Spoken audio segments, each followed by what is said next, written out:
자, 오늘 이 시간 우리에게 주신 하나님 말씀 보도록 하겠습니다. 하나님 말씀은 신약성경 144면 신약성경 144면 요한복음 1장 35절로 42절 말씀입니다. 요한복음 1장 35절로 42절 말씀을 제가 봉독해 드리겠습니다. 또 이튿날 요한이 자기 제자 중 두 사람과 함께 섰다가 예수께서 거니심을 보고 말하되 보라, 하나님의 어린 양이로다. 두 제자가 그 말을 듣고 예수를 따르거늘 예수께서 돌이켜 그 따르는 것을 보시고 물어 이르시되 무엇을 구하느냐? 이르되 랍비여 어디 계시오니이까 하니 랍비는 번역하면 선생이라. 예수께서 이르시되 와서 보라. 그러므로 그들이 가서 계신 데를 보고 그날 함께 거하니 때가 10시쯤 되었더라. 요한의 말을 듣고 예수를 따르는 두 사람 중에 하나는 시몬 베드로의 형제 안드레라. 그가 먼저 자기의 형제 시몬을 찾아 말하되 우리가 메시아를 만났다 하고, 메시아는 번역하면 그리스도라. 데리고 예수께로 오니 예수께서 보시고 이르시되 네가 요한의 아들 시몬이니 장차 게바라 하리라 하시니라. 게바는 번역하면 베드로라. 아멘.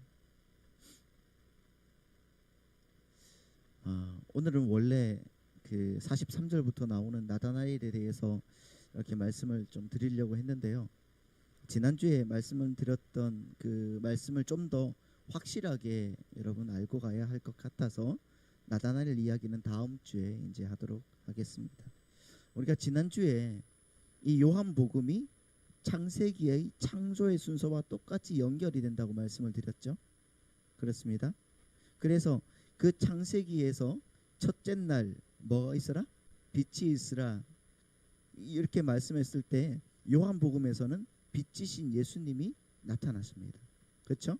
그리고 둘째 날 궁창이 윗궁창과 아랫궁창으로, 다시 말하면 윗물과 아랫물로 갈라졌다, 나뉘어졌다 그랬잖아요. 그러니까 그때 이 갈라진 이것을 통하여서 우리는 뭐라고 했죠? 침례라고 했단 말입니다. 그래서 이게 요한복음에서 둘째 날에 누가 나와요? 침례 요한이 나오는 거예요.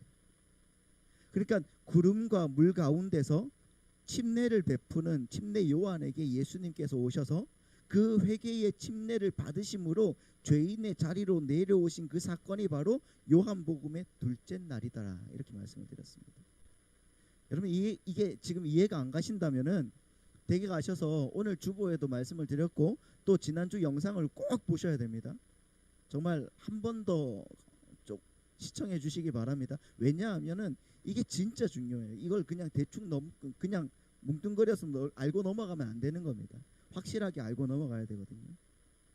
그리고 창세기의 셋째 날은 아랫 궁창에 물과 물이 나뉘어서 어떻게 된다? 땅과 바다가 된다 그랬어요. 그래서 성경에서 되게 좀 올려주세요. 이거 왜 이러지? 하나 둘. 성경에서 되게 이 땅은 뭘 상징한다고 했죠? 하나님의 나라. 다시 말하면 새 하늘과 새 땅을 상징한다. 천국을 상징한다고 했어요. 그리고 바다는요, 저주와 악을 상징한다고 말씀을 드렸단 말입니다. 그런데 우리는 그 새 하늘과 새 땅을 우리 마음대로 들어갈 수가 있어요? 없단 말입니다. 안 돼요. 그럼 뭐가 있어야지 들어가는 거예요? 하나님의 은혜가 있어야 돼요. 하나님의 은혜가 없으면은 우리는 아무것도 할 수 없는 존재란 말입니다. 그래서 그 은혜로 인하여서 하나님께서 우리에게 주신 그 믿음으로 우리는 누구만 볼 수 있다? 예수 그리스도만 봐야 되는 거예요. 우리는 그래서 하나님 나라를 살아갈 수가 있는 거예요. 믿으십니까? 요한복음도 그래요. 이 장면이 35절부터 보면은 침례 요한이 자기 제자 두 사람과 함께 어떻게 했다? 섰다고 하고 있죠. 자기 제자 두 사람과 함께 섰는데 예수님의 거니심을 보고 침례 요한이 그러잖아요. 뭐라고요? 보라, 세상 죄를 지고 가는 하나님의 어린 양이다. 따라서 여기서 보십시오. 뭐라고요? 침례 요한이 땅에 섰어요. 땅에, 마른 땅에 딱 서서 보라 말하잖아요. 이 말씀이 어디서 나온다고 말씀을 드렸죠? 예? 이 이야기는 출애굽기에서 홍해를 건너는 이스라엘 백성들의 구원 이야기라고 말씀을 드렸단 말입니다. 맞습니까? 너희는 가만히 서서 여호와께서 오늘 우리를 위하여 행하시는 무엇을 보라? 구원을 보라. 가만히 서서 보라는 거예요. 가만히 서서 보라. 이게 뭐라고요? 구원이라는 겁니다.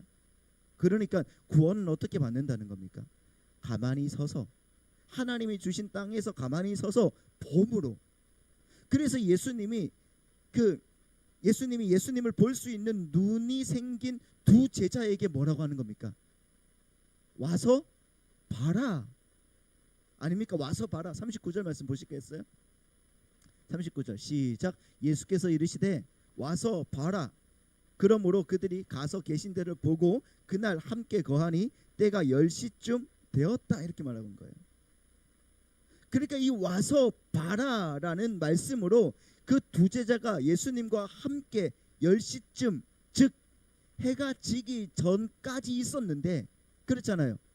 해가 지기 전 낮 동안에 함께 예수님과 함께 있었는데, 빛과 함께 있었는데, 그러니까 그들이 빛과 함께 있는 동안 그들이 어떻게 됐다는 거예요?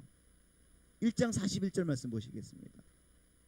시작. 그가 먼저 자기의 형제 시몬을 찾아 말하되 우리가 메시아를 만났다 하고, 메시아는 번역하면 그리스도라. 안드레가 그가 안드레예요. 그가 자기 형제 시몬을 찾아갔어요. 예수님과 함께 있었던 그 동안, 그리고 나서 그 다음 날 시몬을 찾아갔어요. 찾아가서 뭐라고 합니까? 우리가 누구를 만났다? 메시아를 만났다 그래요. 그런데 메시아는 번역하면 뭐다? 그리스도. 그리스도는 뭡니까? 왕이라는 뜻이에요. 그런데 어떻게 그분이 왕으로 보일 수가 있냐고요? 어떻게 예수님이 왕으로 보일 수가 있냐고요? 그분은 나사렛 촌동네에 정말 못 사는 사람이었단 말입니다. 당시 예수님의 모습 여러분 아시지 않습니까? 아방궁 같은 구중궁궐에서 사는 것도 아니고, 그 구중궁궐에 왕의 옷을 입은 것도 아니고, 매일매일마다 그렇게 산의 진미를 먹고 값비싼 그 와인을 마시면서 자기의 그 높음을 자랑하는 사람이 아니었단 말이에요. 예수님이.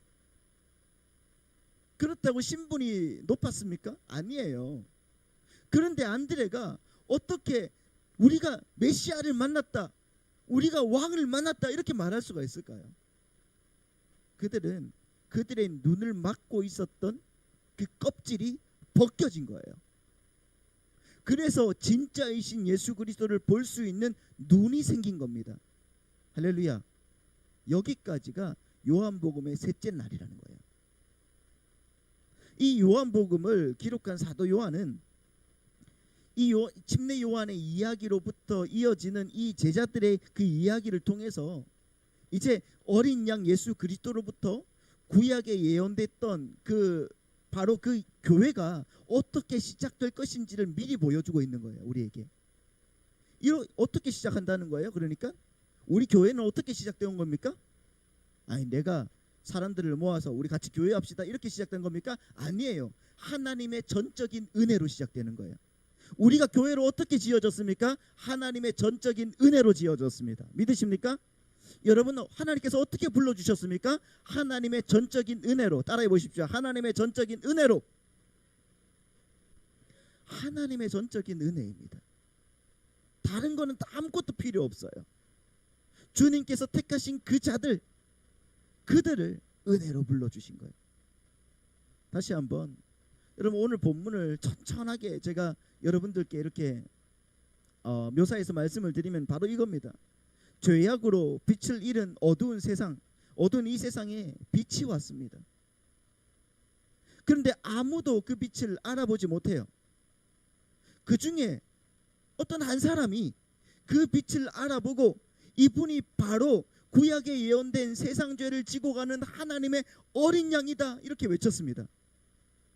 그리고 그 어린 양이 정말 구약에 예언된 그 메시아라는 것이 성령이 비둘기같이 그 머리 위에 임하는 것으로 증명이 되죠. 그리고 그렇게 성령 침례를 받으신 그 주님처럼 성령 침례를 받고 영원히 하나님의 그 백성이 될 사람들이, 여러분, 신약의 첫 번째 비밀을 아는 자이신 주님의 은혜에 의해서 하나씩 둘씩 그렇게 부름 받는 거, 그게 바로 오늘의 본문 이야기란 말이에요. 요한복음 1장의 이야기가 바로 그 이야기입니다. 그리고 여러분 이렇게 셋째 날이 지나가면 또 뭐가 생기죠? 넷째 날, 다섯째 날, 여섯째 날. 그 넷째 날, 다섯째 날, 여섯째 날은 어떻게 된다고 말씀을 드렸어요 지난주에? 그 첫째 날, 둘째 날, 셋째 날은 틀이라고 말씀을 드렸어요. 그 틀에 넷째 날, 다섯째 날, 여섯째 날에 그 내용이 채워지는 거라고 말씀을 드렸죠. 그렇죠? 그래서 첫째 날 빛과 궁창, 둘째 날 궁창과 갈라짐과 셋째 날 바다와 육지가 있었는. 그렇게 하나님께서 틀을 만드시고 그 안에다가 빛이 있던 그 모든 것에 해와 달과 별, 그리고 새와 물고기, 육축과 짐승 이렇게 집어넣었단 말이에요. 내용이 채워지는 거죠. 그러면 오늘 셋째 날이 지난 다음에는 뭐가 채워져야 되는 거예요? 내용이 채워져야 되는 거예요. 요한복음에서도. 요한복음에 그럼 넷째 날, 다섯째 날, 여섯째 날에 무슨 일이 일어나는 겁니까? 그 내용이 뭘까요? 내용이 채워져야 되는데. 여러분 첫째 날 빛이 오시고, 둘째 날 침례 요한이 예수님을 드러내고, 셋째 날 천국이 어떤 것인지를 보여줬어요. 그렇죠? 그리고 나서 예수님이 뭘 하는가? 예수님이 그때부터 12제자를 모으시는 겁니다. 12제자를 모으시는 그 사건이 거기에 딱 들어가는 거예요. 그렇게 하나님의 백성들이 하나씩 둘씩 하나님의 은혜로 불려지는 거예요. 그렇잖아요. 넷째 날, 다섯째 날, 여섯째 날이 자기가 나고 싶어서 그렇게 났습니까? 아니잖아요. 그 해와 달과 별이 하나님께서 만드셨잖아요. 육축과 짐승이 하나님께서 만드셨잖아요. 그렇죠? 하나님의 은혜로 그 모든 것들을 다 만드셨단 말이에요. 하나님의 은혜로 이제 모든 하나님의 택한 자들을 붙드시기 시작하는 거예요. 불러주시기 시작하는 거예요. 그러니까 여러분 보세요.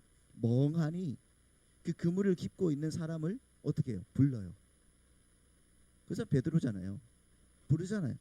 세리로 돈 계산하고 있던 그 사람을 불러요. 그 사람이 누구죠? 마태예요. 그러면서 12제자를 모으시는 겁니다. 근데 여러분 보시면은 구약도 12지파죠. 신약도 12사도란 말이에요. 그럼 이건 뭘 상징하겠습니까? 어떤 걸 상징하겠어요? 그냥 우연하게 하나님께서 이렇게 해봤는데 이게 12로 이렇게 되더라 이러게요? 성경에 우연이 있습니까? 없단 말이에요. 하나님이 어쩌다 보니 우연적으로 그렇게 만들었겠습니까? 아닙니다. 여러분 히브리 사람들의 숫자의 개념은 정확해요. 그래서 유대인들이 세상에 돈을 지배하고 있는 건지는 모르겠지만은 숫자는 정확합니다. 이 사람들이. 그래서 히브리 사람들의 숫자의 개념 중에 하나님의 숫자는 3이에요. 하나님의 숫자는 3이고 땅의 숫자는 4입니다. 인간의 숫자는 6이에요. 그래서 666 하는 거예요. 인간 이렇게. 그러니까 땅의 숫자는 뭐라고요? 4라고 했죠. 이 4라는 게 어떤 거냐면 동서남북이에요. 그래서 네 방위를 말하는 거거든요. 그래서 이 3 곱하기 4, 다시 말하면 하나님이 네 방위, 하나님께서 이 네 방위 4를 땅에 품었어요. 땅을 품었어요. 그랬더니 하나님으로부터 이 땅에 선택받은 자기 백성들, 하나님의 백성 12가 나온 거예요. 그래서 12가 하나님으로부터 택해진 백성을 상징하는 거란 말이에요. 그러니까 오늘 본문에서 그 12사도를 모은 사건을 이렇게 여러분 그림으로 보여주시면서 하나님의 백성들은 이런 모습으로 구원을 받게 될 거야 이렇게 보여주는 겁니다. 우린 교회들은 이런 모습으로 구원받게 될 거야 보여주시는 거예요. 그러니까 지난주에 말씀을 드렸지만은 요한복음 1장에는 성경 전체가 다 들어있는 거예요. 그렇죠? 우리가 여러분 구약을 조금만 안다면은 성경 전체가 이 1장 안에 다 들어있다는 것을 여러분 알 수가 있겠죠. 성경 말씀 많이 읽으시기 바랍니다. 할렐루야. 자, 사도 요한은 이렇게 전혀 빛을 알아볼 수가 없었던, 알아볼 자가 없었던 그곳에서 주님을 알아본 그 침례 요한을 비롯해서 신약의 교회를 상징하는 그 12사도가 주님께 선택을 받는 그 모형을 통해서 하나님의 백성들이 어떻게 부름을 받게 될 것인가를 미리 그의 책 이 요한복음 서론에서 이제 여러분 미리 말씀해 주고 있는 거예요. 프리비유하고 있다는 거예요. 여러분 오늘 본문에는 그렇게 은혜로 부름을 받게 된 사람들에게서 나오는 특징이 거기에 기록이 되어 있습니다. 어떤 것인가? 34절 말씀 보시겠습니다. 은혜로 부름 받은 사람들은 어떤 사람인가? 34절 다 같이 한번 읽어볼까요? 시작. 내가 보고 그가 하나님의 아들이심을 증언하였노라 하니라. 이 여기서 내가 보고가 내가 누구죠? 침례 요한이죠. 침례 요한. 침례 요한이 딱 보니까 그가 하나님의 아들이다. 그게 딱 보이는 거예요. 왜? 하나님으로부터 택함을 받았으니까. 그 눈이 띄었으니까. 그러니까 이 내가 보고 그가 하나님의 아들이심을 증언하였다 이렇게 말하고 있죠.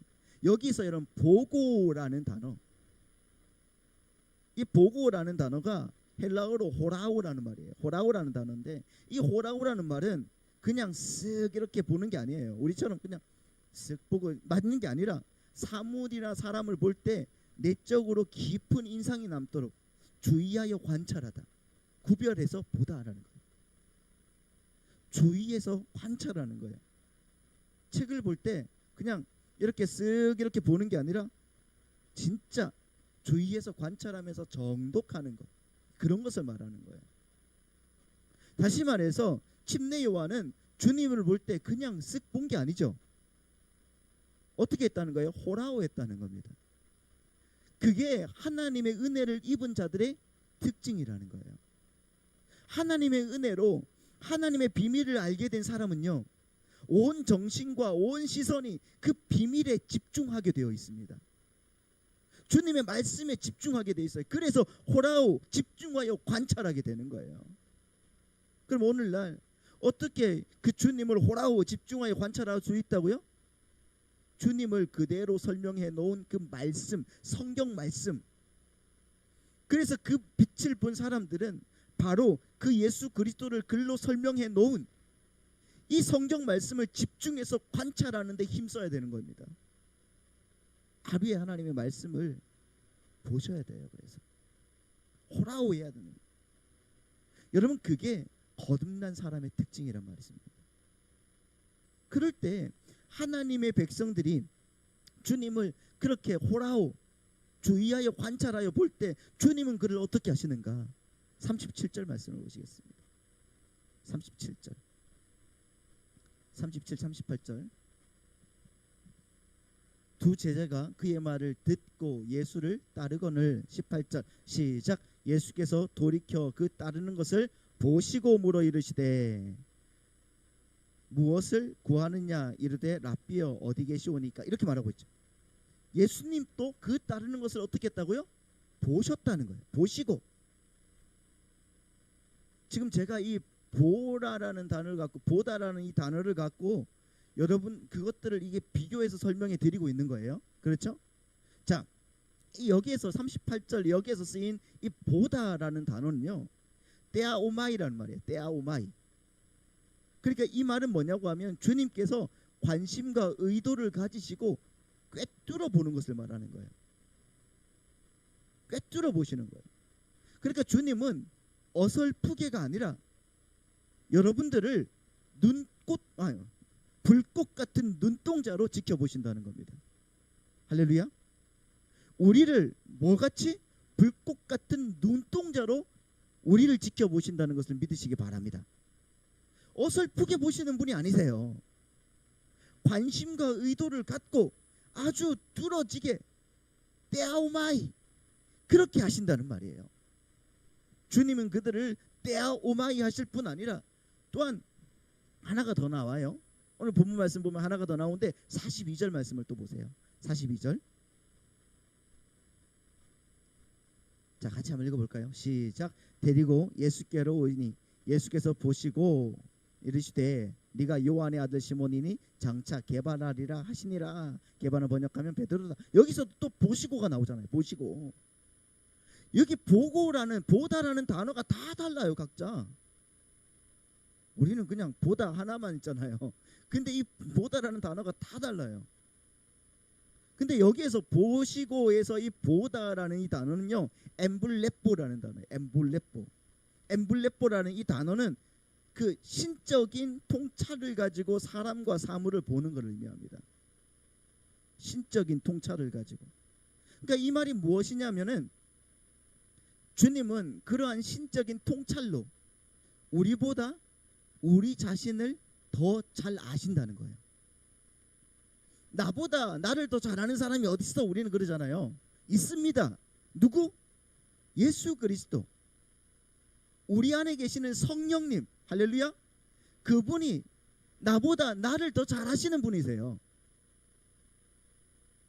그래서 여전히 추한 이 육신으로 우리를 바라보시는 것이 아니라 하나님께서 우리 안에 새겨 놓으신 그 각자의 세 사람의 그 본질, 그것을 꿰뚫어 보신다는 거예요. 여러분들을 하나님께서 꿰뚫어 보고 계십니다. 믿으십니까? 그게 엠블레뽀라는 말이에요. 그 사람을 꿰뚫어 보시고 그 본질, 세 사람, 그 세 사람의 그 본질대로 만들어 가신다는 거예요. 그게 엠블레뽀란 말입니다.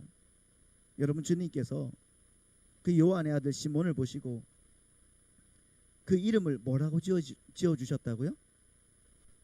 장차 뭐가 되리라? 게바라리라. 게바라고 지어주셨어요. 게바는 아람어로 뭐냐고 하면은 바위, 반석이라는 뜻이에요. 이 게바라는 말이 옛날에는 그때 당시에는 통영어가 아람어였습니다. 그래서 여기에서 아람어가 나오는 거예요. 아람어로 바위, 반석이라는. 게바라는 이 아람어를 헬라어로 말하면은 뭐가 되겠어요? 페트라라고 불러요. 페트라. 이 페트라가 영어로 하면은 피터, 우리말로 하면은 베드로가 되는 거예요. 다 아시죠? 다 알고 계시니까 이 정도는 아셔야 됩니다. 주님은 그러니까 베드로에게 그 이름, 게바라는 이름, 그러니까 그 이름을 지어 주심으로 해서 앞으로 일어날 그 시몬이라는 말이 뭐냐고 하면은 조약돌이라는 말이거든요. 조약돌, 작은 돌이라는 거예요. 그러니까 그 작은 돌보다 못한 의지로 주님을 3번이나 부인했던 그 요한의 아들, 그 시몬의 참 본질을 먼저 읽고 알고 계셨음을 보여주는 거예요. 너 이렇게 될 거지만 어떻게 된다? 바위처럼 굳건하게 될 거야. 그렇잖아요. 그러니까 그 요한의 아들의 시몬이라는 그 조약돌보다 못한 의지를 갖고 있는 시몬에게 그 본질인 그가 바로 새 사람으로 창조되어서 그가 참 본질로 갖고 있게 될 그 게바, 그 본질인 그 게바, 반석, 베드로, 그 이름으로 그를 만들어 가고 마시겠다는 그 의지를 지금 천명하시는 게 이름을 주는 사건이란 말이에요. 이름을 주는 거예요. 예전에 여러분, 저와 함께 창세기를 이렇게 수요일 날 함께 이렇게 공부를 하실 때 제가 말씀을 드렸잖아요. 샘족의 그 문화권에서 이름을 준다는 것은 어떤 의미였습니까? 단순히 그냥 이름을 준다는 것이 아니라 통치권과 소유권을 함께 갖고 있는 거란 말이었어요. 이름을 주는 자가. 그러니까 우리는 그냥 정예찬, 정은찬 이러면은 그냥 이름이잖아요. 그런데 그 이스라엘 백성들은 이름을 준다 하는 건 너는 이렇게 살아야 돼. 내가 그렇게 살게 만들고 말 거야. 이런 의미가 부여되는 거예요. 주님이 굳이 그러니까 왜 이름을 바꿔주냐고요. 왜? 괜히? 이름을 게바라고 바꿔줬다는 것은 엠블레뽀 하시고 통찰하시고 너는 이런 사람이야. 즉 시몬, 조약돌 같은 인간이 아니야 너는. 그러나 너는 조약돌 같은 인간을 너로 착각할지도 모른다. 왜 네가 계속 그런 실수를 할 거니까. 그러나 너는 그런 사람이 아니다. 그러니 나는 반드시 너를 게바, 바위, 반석 같은 사람으로 널 만들어내고 말 거다. 그런 의지를 천명하는 게 바로 이름 게바라고 바꿔주시는 장면이란 말입니다. 그렇게 예수님께서 이름을 지어주신다는 것은 너는 나의 소유이며 내가 통치할 거야 라는 그 의지를 천명하고 계시는 거예요. 믿으십니까? 여러분 창세기 5장 1절로 2절 말씀을 보시죠. 이 말씀, 이것은 아담의 계보를 적은 책이니라. 하나님이 사람을 창조하실 때에 하나님의 모양대로 지으시되 남자와 여자를 창조하셨고 그들이 창조되던 날에 하나님이 그들에게 복을 주시고 그들의 이름을 뭐라고 했다고요? 사람이라고 일컬었다. 이렇게 말하고 있어요. 사람이라고 일컬었다.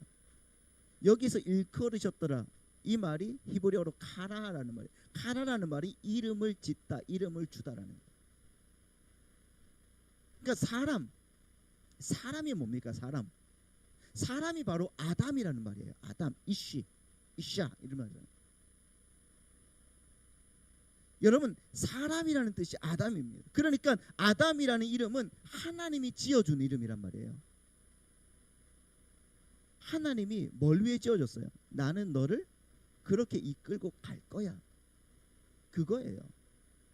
창세기 32장을 말씀을 보시면은 하나님께서 야곱에게 이름을 주시죠. 자, 27절 말씀 보시죠. 창세기 32장 27절.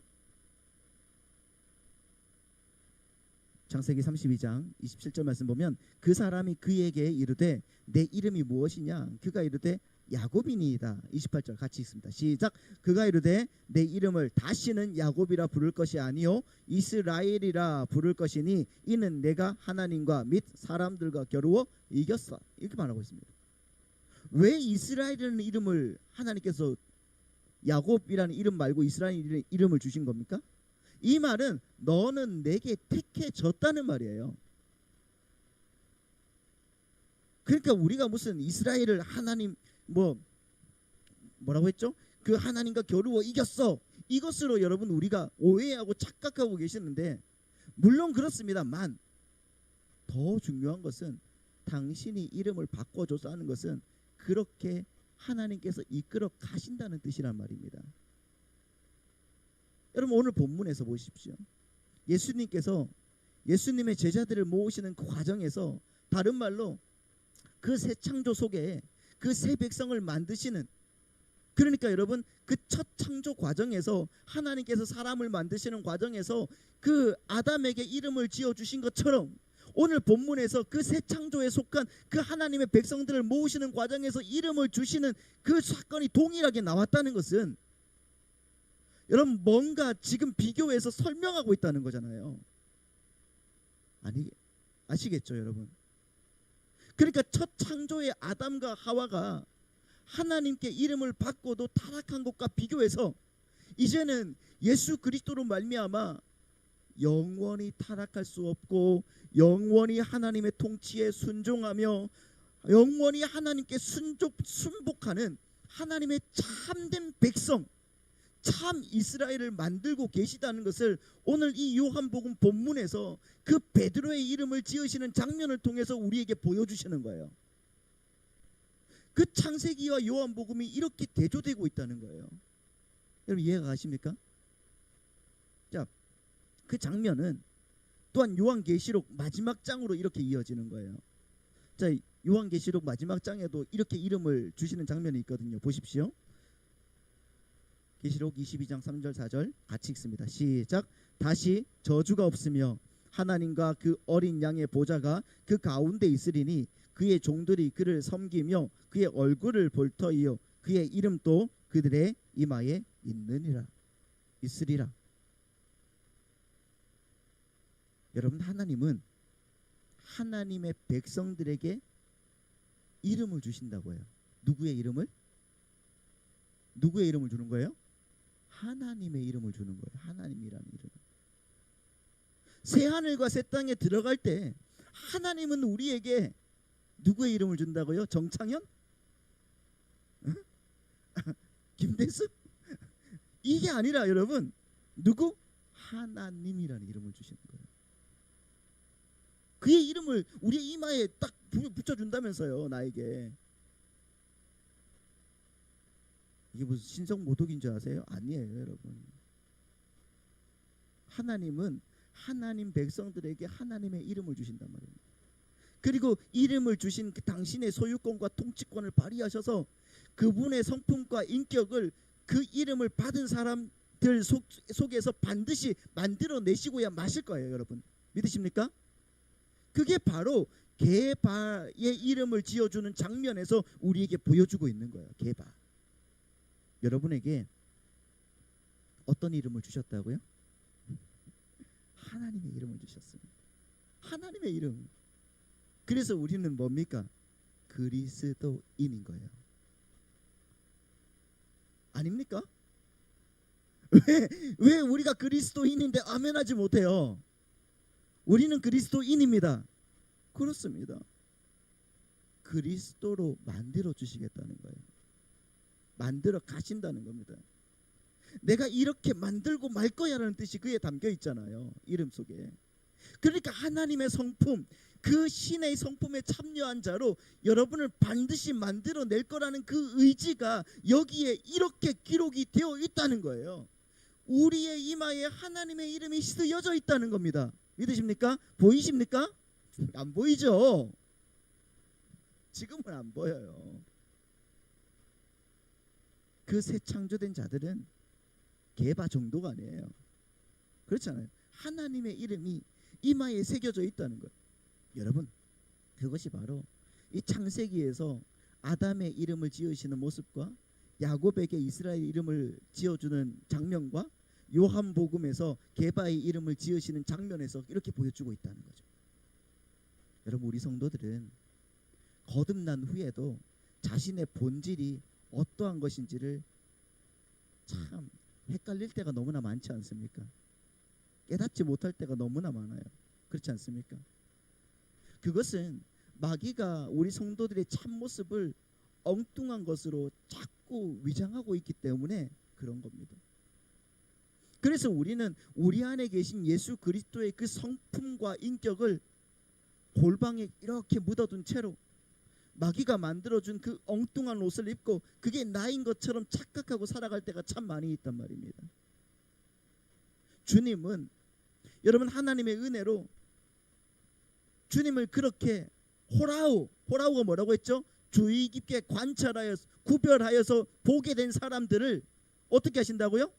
때아 오마이 꿰뚫어 보시고 그리고 엠블레포 신적 통찰을 가지고 그들을 보면서 그들의 참 본질을 찾아 주시겠다는 거예요. 그래서 저와 여러분을 이 역사 속에 남겨두셨습니다. 그걸 우리는 신앙생활이라고 말하는 거예요. 교회 와서 쿵짝쿵짝 하면서 이렇게 살아가는 게 신앙생활이 아니라 하나님을 보는 눈이 생기도록 하나님께서 우리를 불러주시고 당신 안에 있도록 하게 만드시기 위해서.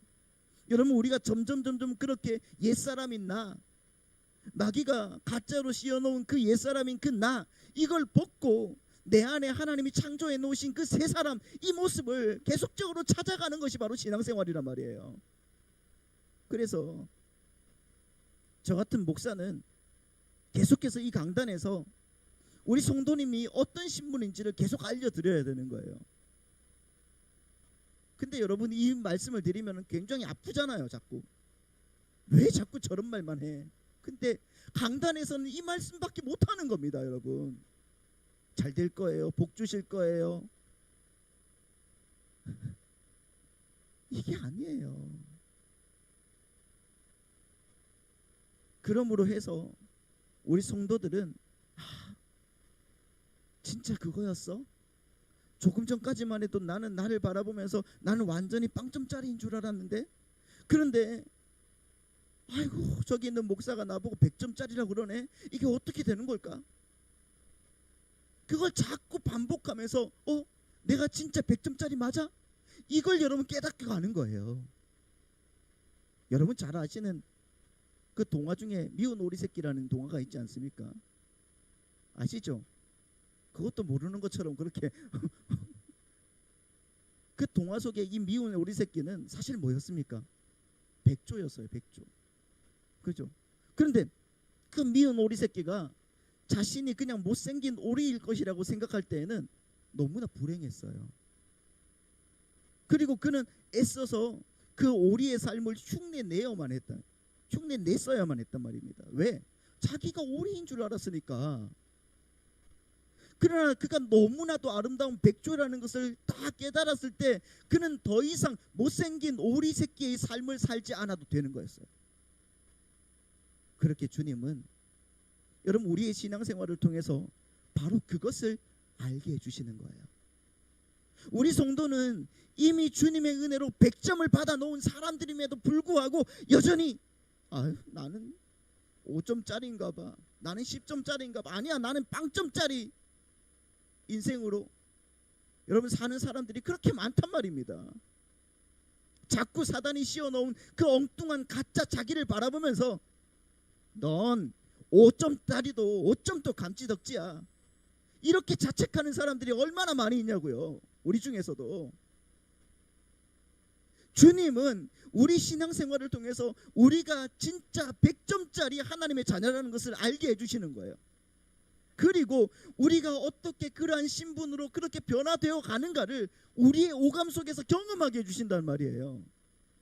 그러니까 우리 성도님들은 여러분 오늘 말씀을 통해서, 그리고 오늘 설교 말씀을 통해서 진짜 들려오는 그 주님의 음성을 통해서 나의 참 실존을 깨달아야 되는 겁니다. 그리고 어떻게 하나님께서 그리스도인이라는 이름으로 나를 만져가시고 지어져 나가시는가, 그것을 바라보면서 하나님 감사합니다, 내가 진짜였네요 하나님, 그렇게 고백하며 주님께 드려지는 믿음의 백성들이 되셔야 되는 거예요. 오늘 또 여러분 그렇게 이 일주일 동안 우리 신분이 뭐라고요? 그리스도인으로서 이마에 하나님이라는 이름이 딱 적혀있는 그런 사람으로서 그 신분에 걸맞는 삶을 이끌어 가시는 믿음의 백성들이 다 되시기를 예수님의 이름으로 축원합니다.